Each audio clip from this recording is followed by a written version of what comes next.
பீகுரு சொந்தங்களுக்கு வணக்கம். இன்னைக்கு நேர்காணல நம்மளோட இருந்திருப்பவர் இந்து முன்னணியின் மாநில செயலாளரும் வழக்கறிஞருமான திரு குற்றாலநாதன் அவர்கள். வணக்கம். வணக்கம். புதிய ஜோசப் விஜய் அவர்களோட அரசு, குறிப்பா சொல்ல போனா அறநிலைத்துறை, அந்த துறையே வேணான்னு நீங்க ரொம்ப நாளா கோரிக்கை போராட்டங்கள்லாம் நடத்திக்கிட்டு இருக்கீங்க. பட் இப்ப புதிய அரசோட அறநிலையத்துறையோட செயல்பாடுகள் எப்படி இருக்கு? புதிய அரசினுடைய அறநிலையத்துறை, குறிப்பாக அறநிலையத்துறை பொறுத்த வரைக்கும் ஆரம்பகட்ட செயல்பாடுகள் ஓரளவு நல்லா இருக்க மாதிரி தான் போகுது. ஆனா இது முழுமையா போகுமா அப்படிங்கிறது ஒரு எதிர்பார்ப்போட இருக்குது. ஏன்னா இப்ப திருச்செந்தூர்ல திடீர்னு அவர் ஒரு விசிட் பண்றாரு, அதுல ஒரு ஆய்வு பண்றாரு. ஏற்கனவே நாம இந்து முன்னணியினுடைய மாநில வழக்கறிஞர் டீம்லாம் போய் ஒரு ஆய்வுலாம் பண்ணணும். சில விஷயங்கள்லாம் நம்ம கண்டுபிடிச்சு சொன்னோம், அங்க இருக்கக்கூடிய குறைபாடுகள்லாம் சொன்னோம். அது சம்பந்தமா நடவடிக்கை எடுக்கணுங்கிற பேச்சு வந்துட்டு இருக்கும்போதே இவரு புதிதாக அறநிலையத்துறை அமைச்சர் பொறுப்பேற்ற உடனே திருச்செந்தூருக்கு போனாரு. சில அதிரடியான நடவடிக்கைகள் எடுத்திருக்கிறாரு.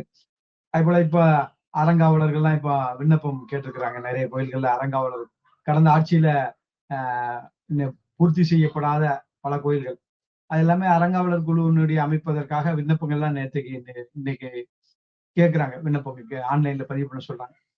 ஓரளவு நல்ல துவக்க மாதிரி தெரியுது.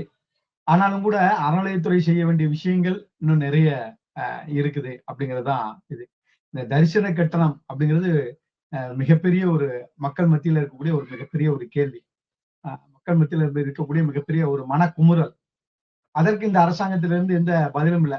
பெரிய அளவுல அறநிலையத்துறை சார்ந்த விஷயங்கள்ல முழுமையான பதில்கள் அரசாங்கத்தில இருந்து இல்ல அப்படிங்கிறது ஒரு கேள்வியாகவும் இருக்கிறது. அதுல இந்த அறநிலையத்துறை என்ன செய்ய போறாங்க அப்படிங்கிற ஒரு எதிர்பார்ப்பு மக்கள் இடத்துல இருக்கு. இப்ப இந்த அரசாங்கம் பொறுப்பேற்றதுக்கு அப்புறம் திருச்செந்தூர்ல ஒரு பணியாளர் 25 லட்சம் ரூபாய் கையாடல் பண்ணாங்க அப்படின்னு சொல்லி அந்த பணியாளரை சஸ்பெண்ட் பண்ணியிருக்கிறாங்க. ரைட், ஓகே, அவங்க கையாடல் பண்ணாங்க, சஸ்பெண்ட் பண்றாங்க, நடவடிக்கை எடுக்காங்க. ஆனா இந்த ஒரு பணியாளர் மட்டும்தான் கையாடல் பண்ணாங்களா? இதனுடைய பின்னணியில யார் இருக்கிறா?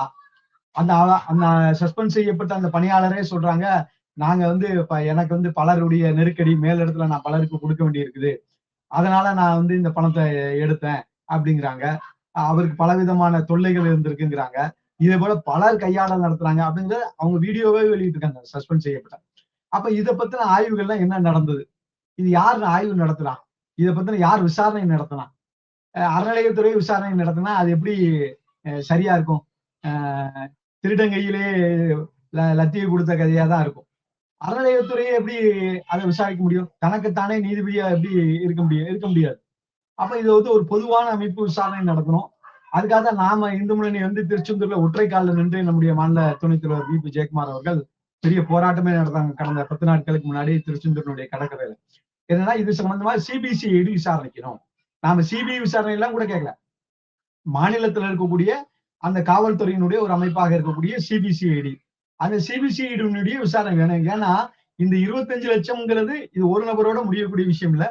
எத்தனை நாள் இது நடந்திருக்கு, எத்தனை நாள்ங்கிறத விட எத்தனை வருஷம் இது போல கையாடல்கள்லாம் நடந்திருக்கு, இதனுடைய பின்னணியில யார் இருக்கா, யார் யாருக்கெல்லாம் பங்கு போகுது, யார் யாரெல்லாம் இது போல கையாடல் பண்ணியிருக்கிறா, எவ்வளவு தொகைகள் கையாடல், இதெல்லாம் ஒரு நபர் 2 நபர் உட்கார்ந்து விசாரிச்சு முடிக்கக்கூடிய விஷயங்கள் இல்ல. அறநிலையத்துறையும் இதை விசாரிக்கவே முடியாது. அப்ப இது சிபிசிஐடி போன்ற தனி உளவுத்துறை அமைப்புகள் தான் அதை விசாரிக்க முடியும். அந்த கோரிக்கையை வச்சு அது இன்னும் அறநிலையத்துறையிட்ட இருந்து எந்த பதிலும் இல்லை. இது போன்ற சில அறநிலையத்துறையினுடைய மௌனமாக இருக்கக்கூடிய பல விஷயங்களும் இருக்குது.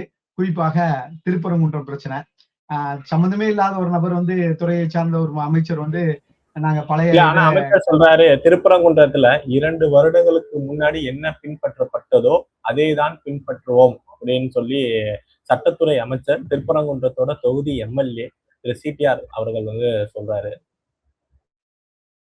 ஆமா, உண்மையிலேயே அவர் சொன்னது மிகப்பெரிய ஒரு துரதிருஷ்டமான ஒரு விஷயம். யாருமே எதிர்பார்க்காது. இந்த அரசாங்கமும் இது போல இந்து விரோத அரசாங்கமா தான் இருக்கும் அப்படிங்கிறத அவரு சொல்லாம கோடிட்டு காட்டுறாரா அப்படிங்கிற அச்சம் இன்றைக்கு இந்துக்கள் மத்தியில இருந்திருக்கு. ஏன்னா இதை சொல்ல வேண்டியது இந்து சமய அறநிலையத்துறை அமைச்சர். இந்து சமய அறநிலையத்துறை அமைச்சர் இதை பத்தின எந்த வார்த்தையும் சொல்லல. ஆனா சம்பந்தப்பட்ட தொகுதியினுடைய எம்எல்ஏங்கிற முறையில சட்டத்துறை அமைச்சர் சொல்றாரு, நாங்க பழைய அரசாங்கம் என்ன முடிவு எடுத்ததோ அதுதான் முடிவு எடுப்போங்கிறார். இது என்ன ஒரு பைத்தியகாரத்தனமான முடிவு? கடந்த அரசாங்கம் என்ன முடிவு எடுத்ததோ அதான் நான் முடிவு எடுப்பேன்னா, அப்ப அந்த அரசாங்கத்துக்கும் உங்க அரசாங்கத்துக்கு என்ன வித்தியாசம்? அப்ப இது திமுகவினுடைய டூவா, வெர்ஷன் டூவா? இது தாவேகா கிடையாதா? இது தாவேகா அரசாங்கம் கிடையாதா? திமுகவினுடைய 2ஆம் பாகமா இந்த அரசாங்கம்? அப்படிங்கிற கேள்வி வருதா இல்லையா? ஒரு சட்டத்துறை அமைச்சர் இப்படி சொல்லலாமா? நீதிமன்றத்தினுடைய தீர்ப்பு இருக்கு. உயர் நீதிமன்றத்தினுடைய 2 அமர்வு நீதிபதிகளுடைய தீர்ப்பு இருக்கு. அந்த தீர்ப்பை நான் அமல்படுத்த மாட்டேன். நான் பழைய முறைதான் இருக்கும் அப்படின்னா, இது நீதிமன்றத்தை அவமதிக்கக்கூடிய விஷயம் இல்லையா? நீதிமன்ற தீர்ப்பை அவமதிக்கக்கூடிய விஷயம் இல்லையா? இது இது இப்ப இது போன்ற கடந்த காலங்கள்ல கடந்த ஆட்சியில நீதிமன்ற தீர்ப்பை அவமதித்தவர்கள்லாம் மன்னிப்பு கேட்ட கதையெல்லாம் நீதிமன்றத்துல மன்னிப்பு கேட்ட கதையெல்லாம் சட்டத்துறை அமைச்சர் திரு நிர்மல்குமாருக்கு தெரியாதா? ஒரு சட்டத்துறை அமைச்சர் இருந்துகிட்டு அவர் பதில் சொல்லலாமா? இது சட்டம் லீகல், அது ஒரு பக்கம் இருக்கட்டும். நீங்க பெரும்பான்மையினுடைய இந்துக்கள் வாங்கி இந்த ஆட்சி வந்திருக்குது. முஸ்லிம்கள் யாரும் தாவேக்காக்கு ஓட்டு போடல. முஸ்லிம்கள் யாரும் விஜய்க்கு ஓட்டு போடல. எங்கெங்கெல்லாம் சிறுபான்மையர் அதிகமாக இருந்தார்களோ, எங்கெங்கெல்லாம் முஸ்லிம்கள் அதிகமாக இருந்தார்களோ, அங்கெல்லாம் திமுக ஜெயிச்சிருக்குது. நீங்க வரலாறு எடுத்து பாருங்க. நீங்க அந்த ரெக்கார்டு எடுத்து பாருங்க. ஓட்டர் லிஸ்ட் எடுத்து பாருங்க. எங்கெல்லாம் திமுக சிறுபான்மையர் அதிகமாக இருந்தோ அங்க இடத்துல திமுக ஜெயிச்சிருக்கு. உங்களுக்கு ஓட்டு போட்டது இன்னைக்கு முதலமைச்சராக ஜோசப் விஜய் உட்கார வச்சிருக்கிறது இந்துக்கள். அப்ப நான் திருப்பரங்குன்றத்துல கடந்த அரசு தான் கடந்த அரசு என்ன செஞ்சதோ 2 வருஷத்துக்கு முன்னாடி என்ன செஞ்சதோ அதைத்தான் நானும் செய்வேன்னு சொன்னா, நீங்க இந்துக்களுக்கு செய்யக்கூடிய துரோகம் இல்லையா இது? நிர்மல்குமார் இதை சிந்திக்கணும். ஜோசப் விஜய் இது போன்ற நபர்களை கட்டுப்படுத்தணும் முதலமைச்சர். ஏன்னா இவங்க அதிக பிரசங்கித்தனமா பேசுறாங்க. இவர்களுக்கு இது சம்பந்தம் இல்லாத பேச்சு. ஒண்ணு இது முதலமைச்சர் சொல்லணும், இல்ல அறநிலையத்துறை சொல்லணும். இதை விட்டுட்டு முதலமைச்சரே பேச விட மாட்டேங்காங்களே, இவங்களே பேசிட்டு போறாங்க. என்ன அரசாங்கம் நடக்குங்கிறது தெரியல. திருப்பரங்குன்றம் விஷயத்தில் நிர்மல்குமார் அவர்களுடைய கருத்து இந்துக்கள் மனதிலே வேலை பாய்ச்சிருக்கிறது. இந்துக்கள் நம்பி ஜோசப் விஜய் முதலமைச்சராக்கி இருக்கிறார்கள். தொடர்ந்து திமுக இந்து விரோத போக்குல இருந்ததுனாலதான் திமுகவை இந்துக்கள் ஒட்டுமொத்தமாக தோற்கடித்து கடந்த 4 வருடமாக இந்து முன்னணி இந்து விரோத திமுக பட்டியலொட்டி எல்லாம் பிரச்சாரம் செய்ததனுடைய விளைவு. அதனை இன்றைக்கு ஜோசப் விஜய் அறுவடை செய்திருக்கிறார். ஆனா அறுவடை செய்த நெற்களஞ்சியத்தை பத்திரமாக பாதுகாத்துக் கொள்ள வேண்டியது அவருடைய திறமை. இது போன்ற அமைச்சர்களுடைய பேச்சு இந்துக்கள் மனதில் வேலை பாய்ச்சுகிறது. இந்துக்கள் ஜோசப் விஜய்க்கு எதிராக திரும்பக்கூடிய காலத்தை உருவாக்கி விடக்கூடாது. மு.க. ஸ்டாலினுக்கு ஏற்பட்ட நிலைமை ஜோசப் விஜய் அவர்களுக்கு ஏற்பட்டு விடக்கூடாது. இன்னொரு அமைச்சரோட பேச்சும் சர்ச்சையாயிருக்கு. என்னன்னா, பள்ளிக்கல்வித்துறை அமைச்சர் அவர் இந்த பள்ளிக்கூடத்துல முன்னாடி ஒரு கமிஷன் போட்டாங்க. சவுத்ல திருநெல்வேலியில் நடந்த அந்த ஒரு சம்பவம், பள்ளிக்கூடத்தில் நடந்த சம்பவத்துக்காக தனிநபர் கமிஷன் திரு சந்துரு அவர்கள் தலைமையில போட்டதுல பல விஷயங்கள் சொன்னாங்க. கயிறு கட்டக்கூடாது, ஜாதி மத அடையாளங்கள்லாம் இருக்கக்கூடாது அப்படின்னு. பட் அதை கிடப்புல போட்டாங்க திமுக. ஆனா இவர் பள்ளிக்கல்வித்துறை அமைச்சர் திரு ராஜ்மோகன் அவர்கள் அதை நாங்க இம்ப்ளிமெண்ட் பண்ணுவோம் அப்படின்னு சொல்லிட்டு இப்ப சொல்லியிருக்காரு. ஆமா, நேற்றைக்கு அவரு பேசும்போது சொல்லியிருக்கிறாரு. செய்தியாளர் சந்திப்புல சொல்றாங்க, பள்ளிகள்ல கயிறு கட்டக்கூடாது, அது ஜாதி மத பிரச்சனைகளை ஏற்படுத்துன்னு கல்வித்துறை அமைச்சர் சொல்றாரு. இதுவும் கூட எப்படி திருப்பரங்குன்றம் கடந்த கால ஆட்சியில திமுக அரசு தவறு பண்ணதோ அதே தவறுதான் இன்னைக்கு தாவேக அரசும் முதலமைச்சர் ஜோசப் விஜய் அவர்களுடைய அரசும் பண்ணுதா அப்படிங்கிற கேள்வி எழுது. இவங்க இப்ப இந்த கயிறு கட்டக்கூடாதுங்கிறது, கயிறுங்கிறது இந்துக்களுடைய ஒரு புனிதமான விஷயம். ஒவ்வொருத்தரும் கோயில்ல போய் உட்கார்ந்து அந்த தண்ணி தெளிச்சு நேர்ச்சை கடையம் பண்ணி விரதம் இருந்து வேண்டிக்கிட்டு பலர் அந்த கயிறை கையில கட்டுறாங்க. அப்படிப்பட்ட கயிறு கையில கட்டக்கூடாது அப்படின்னு சொன்னா, அப்ப பள்ளிகள்ல மத அடையாளம் இருக்கக்கூடாது, அது எல்லாரும் சமத்துவமா இருக்கணும் அப்படிங்கிறாரு. அவர் அதான், எந்த அடையாளமும் இருக்கக்கூடாது, மத அடையாளம் எதுவுமே இருக்கக்கூடாது, பள்ளிங்கிறது சமூக நீதிக்கான இடமாக இருக்கணும் அப்படின்லாம் ரொம்ப பெரிய பெரிய வார்த்தைகள்லாம் பேசுறாங்க கல்வி அமைச்சர் ராஜ்மோகன். நான் கேட்கிறேன், சமத்துவம் சமூக நீதிக்கான இடமாக கல்வி இருக்கணும்னு சொன்னா யாரும் பர்தா அணிஞ்சிட்டு வரக்கூடாதுன்னு சொல்ல முடியுமா? பள்ளிக்கூடத்துக்கு யாரும் ஹிஜாப் அணிஞ்சிட்டு வரக்கூடாதுன்னு சொல்ல முடியுமா? பள்ளிக்கூடத்துக்கு பள்ளிக்கூடத்துல இருக்கக்கூடிய ஆசிரியர்கள் கன்னியாஸ்திரி உடையில வரக்கூடாது சொல்ல முடியுமா? அவங்களால உத்தரவு போட முடியுமா? பாதிரியார் உடையில வரக்கூடாதுன்னு உத்தரவு போட முடியுமா? அதெல்லாம் போட முடியாதுல்ல. அப்ப இந்துக்களினுடைய விஷயங்களை மாத்திரம்தான் இவர்கள் குறி வைக்கிறார்கள். இது நான் கடந்த காலத்துல ஓய்வு பெற்ற நீதியரசர் இருந்தாராம், அவர் போய் ஆய்வு பண்ணாராம், அவர் வந்து ஜாதி மோதல்களுக்கெல்லாம் இதுதான் அடிப்படைன்னு கண்டுபிடிச்சாராம். அவர் பெரிய ஐன்ஸ்டீன் அவர் வந்து கண்டுபிடிச்சாரு. ஜாதி கையில கயிறு கட்டுறதுதான் ஜாதி மோதலுக்கு அடிப்படைன்னு அவர் கண்டுபிடிச்சாராம். அந்த கண்டுபிடிச்சு ஒரு அறிக்கையை கொடுத்தாராம். அந்த அறிக்கையை திமுக அரசு செயல்படுத்திட்டு எதிர்ப்பு வந்தோடனே கிடப்பில போட்டு இப்ப அதுல இருந்து இவங்க இது பண்றாங்க. நான் அது முதல்ல கேட்ட கேள்வியா கேட்க, அப்ப திமுகவினுடைய பினாமி அரசாங்கமாக தாவேக அரசாங்கம் இருக்கா? திமுக என்ன செஞ்சதோ அதே தான் நீங்களும் செய்வீங்களா? அப்ப இதுக்கு பருத்தி மூட குடோன்ல இருந்துக்கலாம. நீங்க ஆட்சிக்கு வந்தீங்க, திமுக ஆட்சிக்கு உங்களுக்கு என்ன வித்தியாசம்? எந்த வித்தியாசமும் இல்ல. திமுக செஞ்சதுதான் நான் செய்வேன். திருப்பரங்குன்றத்துல திமுக ஸ்டாண்டு, கையில கயிறு கட்டுறதுல திமுக அரசாங்கம் எடுத்த ஸ்டாண்டு. அப்படின்னா திமுக அரசாங்கத்துக்கு நாங்க ஓட்டு போடலையே. விஜய் வந்து ஒரு மாற்றத்தை கொண்டு வருவார் அப்படின்னு சொல்லி தானே மக்கள் ஓட்டு போட்டாங்க. அப்ப ஜோசப் விஜயனுடைய அரசாங்கமும் மு.க. ஸ்டாலினுடைய அரசாங்கத்துக்கு வித்தியாசம் இல்லைன்னு என்ன அர்த்தம்? கயிறு கட்டுறதுங்கிறது இந்துக்களினுடைய புனிதமான விஷயங்க. இது எங்களுடைய வழிபாட்டு உரிமை. இது எப்படி நீங்க வந்து தடுக்க முடியும்? இது எப்படி நீங்க கேள்வி கேட்க முடியும்? பள்ளிக்கூடத்துக்கு பையன் கயிறு கட்டிட்டு வரக்கூடாது, இன்னைக்கு கயிறு கட்டிட்டு வரக்கூடாம, நாளைக்கு திருநாள் பிடிச்சிட்டு வரக்கூடாம, குங்குமம் வச்சுட்டு வரக்கூடாம. அதுவே அவர் சொல்றாரு அந்த பேட்டியிலே, நாங்க வந்து குங்குமம் வச்சுட்டு வெளியில வரேன், வீட்டை விட்டு வெளியில வரும்போது. ஆனா சட்டசபைக்குள்ள போகும்போது நாங்க எந்த அடையாளமும் இல்லாம போறேன் சொன்னாரா இல்லையா? அந்த பேட்டியை பாருங்க, அந்த பேட்டியிலே தெரியும். ரீகேப் பண்ணி பாத்தீங்கன்னா தெரியும். நாங்க வந்து வெளியில வரும்போது எந்த அடையாளமும் இல்லாம வரோம். நான் கேட்கிறேன், உங்க துறையினுடைய அமைச்சர் இருக்காங்களே 2 அமைச்சர்கள், சிறுபான்மை அமைச்சர்கள், அவங்க குல்லா போடாம வருவாங்களா சட்டசபைக்குள்ள? தன்னுடைய இஸ்லாத்தினுடைய அடையாளம் இல்லாம வருவாங்களா? சொல்ல முடியுமா உங்களால? வர வைக்க முடியுமா? எல்லா நிகழ்ச்சியிலும் இது பண்ண முடியுமா? 2 பேர் போய் நின்று 2 அமைச்சர்கள் போய் நின்று ஒரு அமைச்சரும் சபாநாயகரும் போய் நின்று பாதிரியார்கள் நடத்தக்கூடிய மாநாட்டுல போய் உட்காந்து பேசிட்டு இருக்காங்க. அதுக்கெல்லாம் உங்களுக்கு வந்து மத அடையாளம் தேவை. தௌஹீத் ஜமாத்து இந்த அமைப்புகளை சார்ந்தவர்கள் எல்லாம் இஸ்லாமிய சிறைவாசிகளை விடுவிக்கணும்னு சொல்லி முஸ்லிம் அமைச்சர்களை போய் சந்திக்கிறாங்க. அதுக்கெல்லாம் உங்களுக்கு மத அடையாளம் தேவை. ஆனா இந்துக்களுடைய இதுக்கு மாத்திரம் மத அடையாளம் விடக்கூடாதுன்னு என்ன கிறுக்கனா? இந்துக்கள்லாம் கிறுக்கனா இழிச்சவன் நினைச்சிட்டு இருக்காங்க இந்த அரசாங்கம். கயிறு கட்டுவதுங்கிறது எங்களுடைய புனிதமான விஷயங்க. அது எப்படி நீங்க கோயில்ல கட்டிட்டு வரக்கூடிய கயிறை பள்ளிக்கூடத்துல கட்டிட்டு வரக்கூடாதுன்னு எப்படி சொல்ல முடியும்? அப்படி நீங்க சொன்னீங்கன்னா தைரியமா நீங்க சொல்லுங்க, யாரும் பரதா அணிஞ்சிட்டு வரக்கூடாது, யாரும் வந்து ஹிஜாப் போட்டுட்டு பள்ளிக்கூடத்துக்கு வரக்கூடாதுன்னு சொல்ல முடியுமா? அப்படித்தானே சொல்லணும். நடுநிலையான அரசாங்கம், யாரு சமூக நீதியை நிலைநாட்டக்கூடிய அரசாங்கம்னு வியாக்கியானமாக பேசக்கூடிய கல்வி அமைச்சர். அந்த வியாக்கியானம் பேசுறீங்கல்ல, அப்ப ஹிஜாப் அணிஞ்சிட்டு வருது சமூக நீதிக்கு சரியானதா? அது சமத்துவமா? அது மத வேறுபாடு இல்லையா? 4 பிள்ளைகள் இருக்கு, ஒரு பிள்ளை மாத்திரம் ஹிஜாப் அணிஞ்சிட்டு கிளாஸ் ரூம்குள்ள உட்கார்ந்துருக்கு, பள்ளிக்கூடத்துல உட்கார்ந்துருக்கு, அது மாணவர்களை வேறுபடுத்துறதா இல்லையா?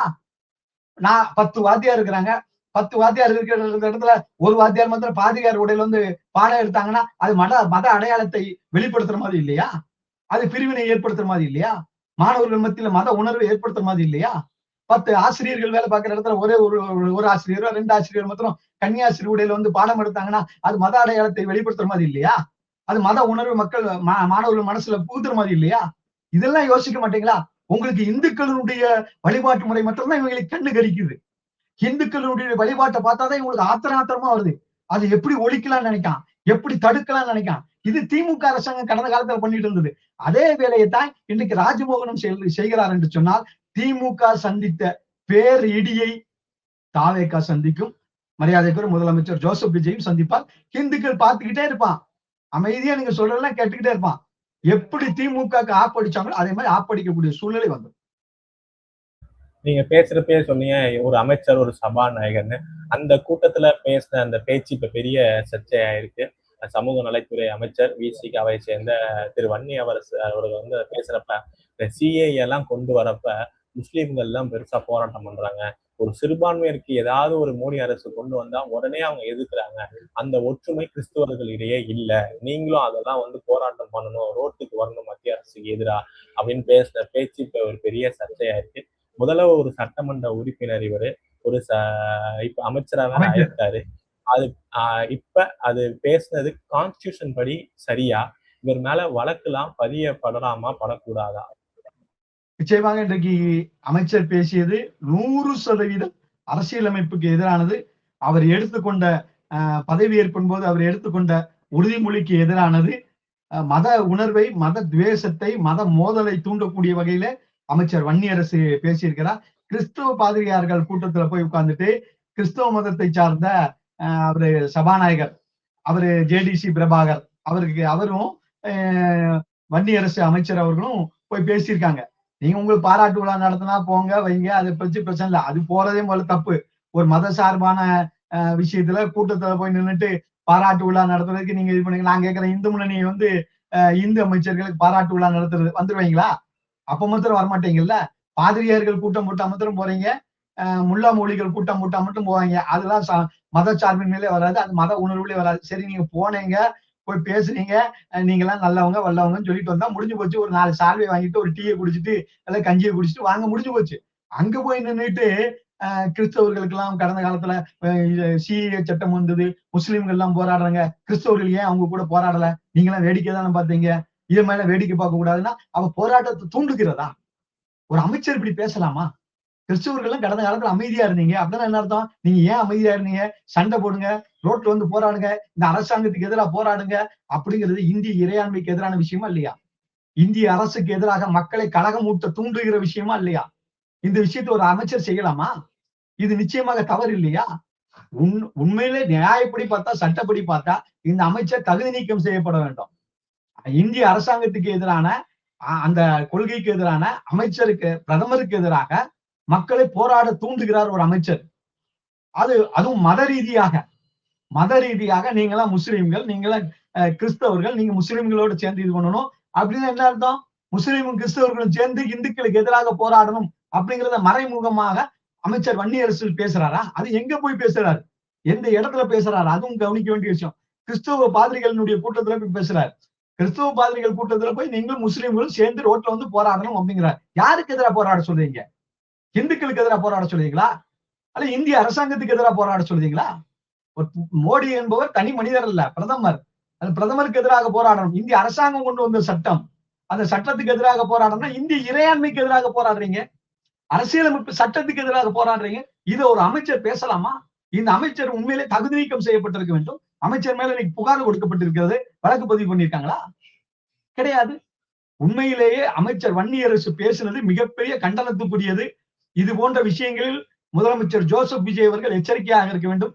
இவர் உண்மையிலே பதவி நீக்கம் பண்ணணும். இவரெல்லாம் அமைச்சரா இருப்பதற்கு அருகதையற்றவர், தகுதியற்றவர் சட்டப்படி. ஒரு ஒரு சட்டப்படியான ஒரு அரசாங்கத்துக்கு எதிராக மத ரீதியாக ஒரு மக்களை போராட தூண்ட, நீ ஏன் போராடல, நீ ஏன் இன்னைக்கு வேடிக்கை பார்த்துட்டு இருந்த அப்படின்னு மக்களுடைய உணர்வை தூண்டுற வகையில அவங்கள போராட தூண்டுறாரு. இது கேவலமா இல்ல? இது ஒரு அமைச்சர் இப்படி பேசலாமாங்க? இது முதலமைச்சர் வேடிக்கை பார்த்துட்டு இருக்கிறார். அவருக்கு தெரியுமா தெரியாதா? இவங்க எல்லாம் பேசுனதெல்லாம் அவருக்கு தெரியுமா தெரியாதா? அவர் நாலேஜுக்கு போச்சா? அவர் யோசிச்சாரா? அவர் கூப்பிட்டு கண்டிச்சாரா? ஏதாவது பத்திரிகை செய்தி வந்தா? எதுவுமே கிடையாது. இங்க அமைச்சர்கள் எல்லாம் இங்க இருக்க தமிழ்நாட்டுல இப்ப இருக்கக்கூடிய அமைச்சர்கள் எல்லாம் தடி எடுத்தவன் தண்டல்கார மாதிரி ஆளாளுக்கு ஒவ்வொன்னு பேசிட்டு இருக்க. ஒரு பக்கம் ராஜ்மோகன் ஒரு வார்த்தையை பேசிட்டு இருக்கிறாரு, ஒரு பக்கம் நிர்மல்குமார் ஒரு மாதிரி பேசிட்டு இருக்காரு, இன்னொரு பக்கம் வன்னியரசு ஒரு பக்கம் பேசிட்டு இருக்காரு. முதலமைச்சர் கட்டுப்பாட்டுல இவங்க இருக்காங்களாங்கிறது தெரியல. தமிழ்நாடு அரசாங்கம் முதலமைச்சருடைய கட்டுப்பாட்டுல இருக்கிறதாங்கிறது இன்னைக்கு சந்தேகமா இருக்குது. அமைச்சர்களுடைய பேச்சுக்களை எல்லாம் பார்க்கும்போது அப்படிதான் தெரியுது. காணொல இறுதியான கேள்வியா, போன அரசாங்கம் வந்து தொடர்ந்து கோர்ட்ல வந்து கொட்டு வாங்கிக்கிட்டே இருந்தாங்க. ஒவ்வொரு விஷயத்திலும் அறநிலையத்துறை வந்து ரொம்ப கொட்டு வாங்கினாங்க. அறநிலையத்துறையில நாங்க எவ்வளவு செஞ்சிருக்கோம், எவ்வளவு கும்பாபிஷேகம் பண்ணிருக்கோம்னு சொல்லிட்டு அப்ப இருந்த முதல்வர் மு.க. ஸ்டாலின் அவர்களே மக்களிடம் வந்து அவ்வளோ இது பண்ணினாரு, பிரசுரம் பண்ணாரு. ஆனா எடுபடல. இந்த அரசு அறநிலையத்துறையில இந்த பிரசாத ஸ்டால்ல கவனம் செலுத்துறது, டிக்கெட் அந்த இதெல்லாம் கவனம் செலுத்துறதை தாண்டி அறநிலையத்துறை எதுல கவனம் செலுத்தணும்? இந்த மாதிரி பேச்சுகள், சனாதன பேச்சு, திமுக 2.0 மாதிரி இந்த சனாதன எதிர்ப்பு பேச்சு, திருப்பரங்குன்றம், இந்த இஷ்யூலாம் தாவேக்காக்கு மீண்டும் ஒரு பின்னடைவை ஏற்படுத்தாதா? நிச்சயமாக இது போன்ற விஷயங்கள் எல்லாம் தாவேக்காவிற்கும் முதலமைச்சர் ஜோசப் விஜய்க்கும் மிகப்பெரிய ஒரு பின்னடைவை ஏற்படுத்தும். ஆரம்பத்திலேயே மரியாதைக்குரிய முதலமைச்சர் ஜோசப் விஜய் அவர்கள் இவர்களை எல்லாம் அடக்கி வைக்க வேண்டும். அதே போல இந்து சமய அறநிலையத்துறை என்பது நான் முதலே சொன்ன மாதிரி ஆரம்பத்துல சில விஷயங்கள், நல்ல விஷயங்கள் முன்னெடுத்திருக்கிறாங்க. இதை முழுமையாக கொண்டு செல்ல வேண்டும். அறநிலையத்துறையினுடைய நிலங்கள் பல இடங்கள் ஆக்கிரமிப்புல இருக்கிறது. நீதிமன்றங்கள் உத்தரவிட்ட பின்பும் கூட ஆக்கிரமிப்பு அகற்றப்படாமல் இருக்கிறது, மீட்கப்படாமல் இருக்கிறது. இதிலெல்லாம் கவனம் செலுத்தணும். இந்த கட்டண தரிசனம்ங்கிறத முழுமையாக ரத்து செய்வதற்கான விஷயங்களை அறநிலையத்துறை பரிசீலனை பண்ணணும். பல திருக்கோயில்கள்ல பக்தர்கள் தரிசனம் பண்ணுவதற்கு மிகப்பெரிய சிரமங்கள் இருக்கு. சாமி கும்பிட கூட முடியல. திருச்செந்தூர்லாம் தினம் தினம் பிரச்சனை. இவங்க என்ன இது பண்ணாலும் சரி, அங்க தினம் தினம் பிரச்சனை இருக்கு. ஆனா பல லட்சக்கணக்கான மக்கள் தரிசனம் பண்ணக்கூடிய சபரிமலையிலயோ திருப்பதியிலேயே கூட இந்த பிரச்சனைகள்லாம் வர்றதில்லை. அப்ப இவங்கள அந்த கிரவுட் மேனேஜ்மெண்ட்ங்கிறது இங்க திருச்செந்தூரினுடைய அறநிலையத்துறை நிர்வாகத்துல இல்லையா? இதெல்லாம் சரி செய்யப்படணும். பல இடங்கள்ல அறநிலையத்துறை கோயில்கள்ல பக்தர்கள் தரிசனம் செய்வதற்கான விஷயங்கள் எல்லாம் தடைபடுகிறது. அவர்கள் பெரு சிரமம் இருக்கிறது, வசதி குறைவுகள் இருக்கிறது பல இடங்கள்ல. அதெல்லாம் அறநிலையத்துறை அமைச்சர் அவர்கள் கவனிக்கணும். புதிதாக போடக்கூடிய அறங்காவலர் குழு அரசியல் சார்பாக இல்லாமல், ஏற்கனவே நீதிமன்றமே சொல்லியிருக்கு, மாண்புமிகு உயர் நீதிமன்றம் சொல்லியிருக்கிறாங்க, அறங்காவலர்கள் எதுவுமே அரசியல் சார்பு இல்லாம போடணும். யார் தெய்வ பக்தியோட இருக்காளோ, யார் கோயில்களுக்கு நல்லது செய்யணும்னு நினைக்காங்களோ அவங்களை அறங்காவலர் குழுல போடணும்னு சொல்லி உயர் நீதிமன்றங்கள் இருக்கு. அந்த வழிகாட்டுதல் படி கோவிலை முன்னிறுத்தக்கூடிய, கோயிலை வளர்ச்சிக்கு பாதைக்கு கொண்டு செல்லக்கூடிய, கோயிலினுடைய நிதியை வளர்ச்சிக்கு கொண்டு செல்லக்கூடிய, பொதுமக்களினுடைய பக்தர்களுடைய வசதிகளை பெருக்கக்கூடியதில் அக்கறை உள்ளவர்களை அந்த அறங்காவலர் குழுல போடணும். இது அறநிலையத்துறை கவனிக்கணும். கடந்த 5 ஆண்டுகளிலே அறநிலையத்துறை மிகுந்த சீரழிவுக்குள்ளாக்கப்பட்டிருக்கிறது. அதையெல்லாம் புதிய அமைச்சர் சரி செய்ய வேண்டும் என்பது இந்து முன்னணியினுடைய கோரிக்கை.